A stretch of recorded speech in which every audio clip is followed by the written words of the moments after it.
Deep in the redwood forests of Northern California lies Bohemian Grove, a place shrouded in secrecy. For over a century, this 700-acre retreat has drawn the world's most powerful men, politicians, business leaders, and artists, into its fold.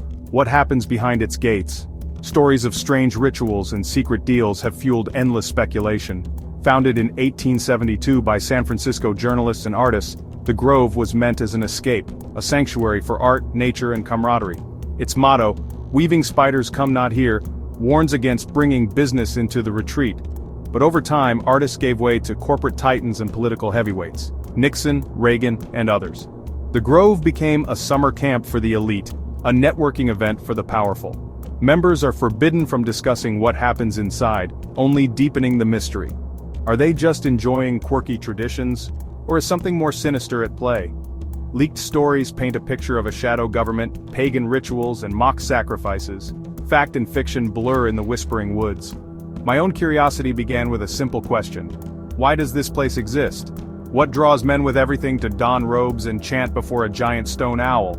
To understand Bohemian Grove, we must peel back layers of myth and rumor. We must look at its history, its people, and the strange ceremonies that define this secretive society.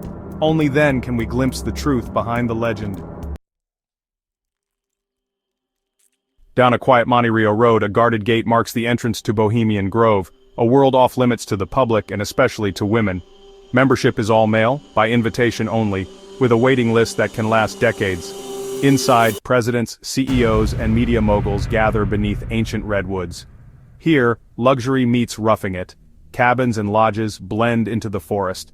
The exclusivity is the point, a sanctuary where the powerful can relax and speak freely. But beneath the casual veneer lies a network of influence. Nixon launched his presidential campaign with the Grove speech. The Grove is more than a retreat, it's a crucible for connections that shape the world. What happens here can have consequences that reach far beyond its gates, and that's exactly how they want it. At the heart of Bohemian Grove is the Cremation of Care, a dramatic ritual held on the first night. Hooded men process to a giant owl, torches flicker, and chants echo through the woods. An effigy called Dull Care is set ablaze, flames leaping as music swells and fireworks erupt.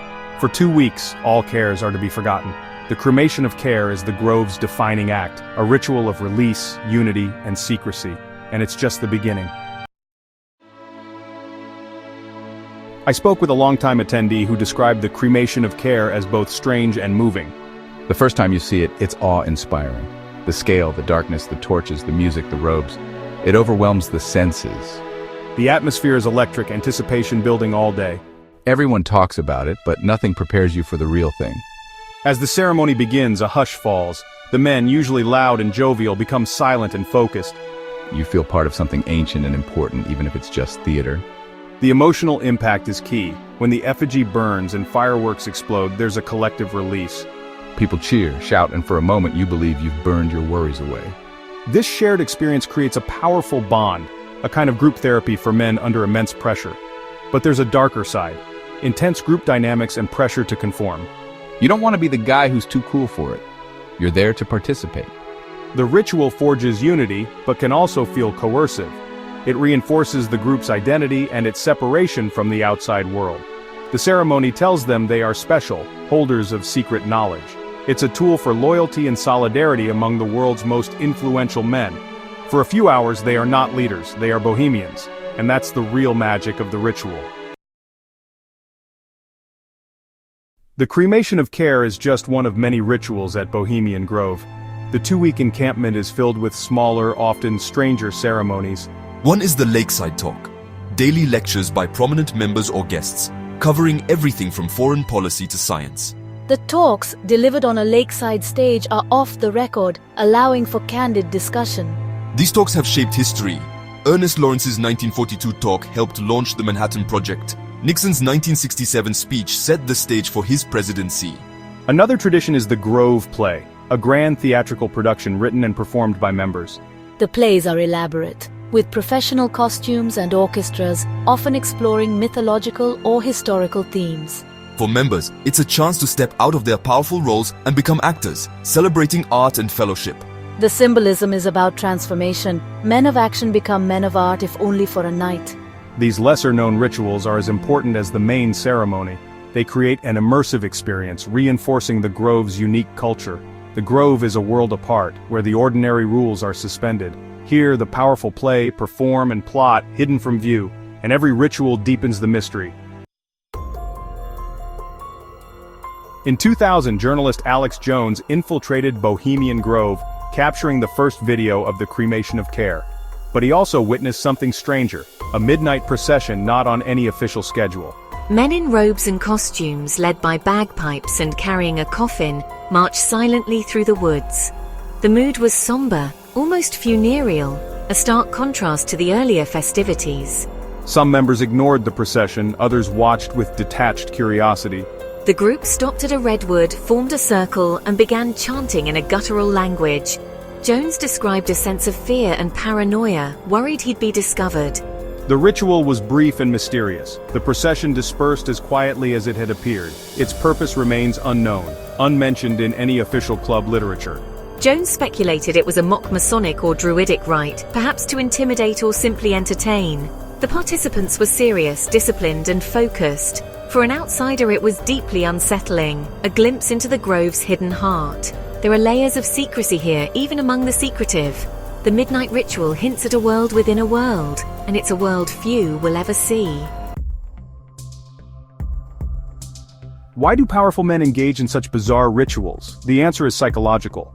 First, the ceremonies create a strong sense of identity and loyalty, separating members from the outside world. Shared experience fosters trust and a feeling of exclusivity. Second, the rituals offer psychological release. For 2 weeks, men burdened by responsibility can shed their cares and act like boys again. It's cathartic, a sanctioned escape from reality. Third, the rituals reinforce hierarchy. Costumes, roles, and seating arrangements subtly communicate status. The secrecy and mystery enhance their power, impressing new members and maintaining discipline. Finally, tradition matters. These rituals connect members to the club's past, honoring history and preserving culture. Outsiders may see the rituals as silly, but for members, they are meaningful, glue that binds this exclusive society. The Grove's power lies not just in its guest list, but in the bonds these rituals create. It's a world apart, held together by secrecy, tradition, and shared experience, and that's why the rituals endure. Why are we so fascinated by Bohemian Grove? The answer is secrecy. When something is hidden, curiosity grows. The club's silence invites speculation and conspiracy. The guest list, presidents, billionaires, generals, adds to the allure. The idea of the global elite meeting in secret, performing strange rituals, taps into our deepest suspicions about power. The Grove becomes a symbol of hidden influence, a place where the 1% gather out of sight. The rituals themselves, men in robes chanting before a giant owl, are unforgettable, clashing with our modern world. This blend of ancient and modern power and play is irresistible. The Grove raises questions. Do the powerful live by different rules? What really happens behind closed doors? Ultimately, Bohemian Grove endures as a mystery that can never be fully solved. The club will never open its doors, and the public will never know all its secrets. That leaves us free to imagine, to project our fears and fantasies onto it. For some, it's a sinister cabal, for others, a silly summer camp. The truth is likely somewhere in between, but the mystery is more compelling than the reality.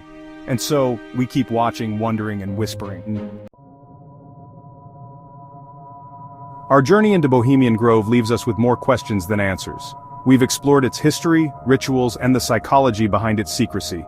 The Grove is a paradox, part power center, part playground, part theater. There's no evidence of sinister world government or dark worship, just elaborate psychological theater. The real power lies in the relationships forged here, not the rituals themselves. Yet, the secrecy and concentration of influence are legitimate causes for public curiosity. When the powerful gather in private, it's natural to wonder what's discussed. The club's motto forbids business, but it's naive to think politics never enters the conversation. The line between retreat and Shadow Summit is blurry. In the end, Bohemian Grove remains an enigma, a relic of another era, a testament to tradition and exclusivity. For outsiders, it's a mirror reflecting our anxieties about power and secrecy. The Grove keeps its secrets well, and perhaps in a world where everything is exposed, the allure of an unsolved mystery is the most powerful magic of all. Want to uncover even more secrets and revelations about Bohemian Grove? Don't miss part 2, where we dive deeper into the mysteries that still surround this legendary retreat. Click to watch and continue the journey.